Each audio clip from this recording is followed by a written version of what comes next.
అంతర్జాతీయ మార్కెట్లో డిమాండ్ తగ్గటం, డాలర్ బలపడటం వంటి కారణాలతో బంగారం ధరలు క్రమంగా తగ్గుతూ వస్తున్నాయి. గత కొన్ని రోజులుగా పెరుగుతూ వెళ్లిన బంగారం ధరలు ప్రస్తుతం తగ్గుతుండటంతో కొనుగోలుదారులకు కొంత ఊరట లభిస్తోంది. ఇప్పుడు బంగారం, వెండి ధరల్లో పెద్ద మార్పులు కనపడుతున్నాయి.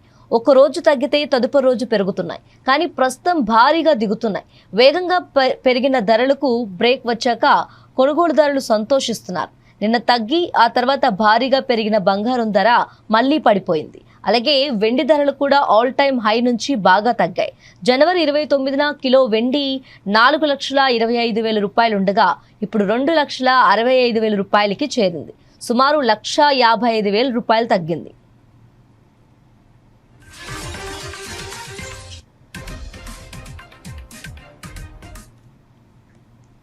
దేశీయ మార్కెట్లో ఇలా ఉంటే ఎంసీఎక్స్లో ధరలు స్థిరంగా ఉన్నాయి. గోల్డ్ జూన్ ఫ్యూచర్స్ 151,225 రూపాయల వద్ద ట్రేడ్ అవుతుంది.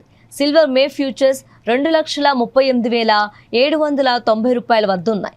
అంతర్జాతీయ మార్కెట్లో బంగారం, వెండి ధరలు భారీగా పెరిగాయి.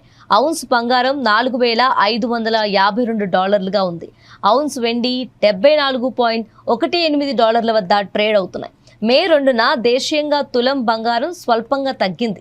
హైదరాబాద్లో 24 క్యారెట్ల 10 గ్రాముల బంగారం 1,50,370 రూపాయల వద్ద ఉండగా 22 క్యారెట్ 10 గ్రాముల బంగారం 1,37,840 రూపాయల వద్ద కొనసాగుతున్నాయి.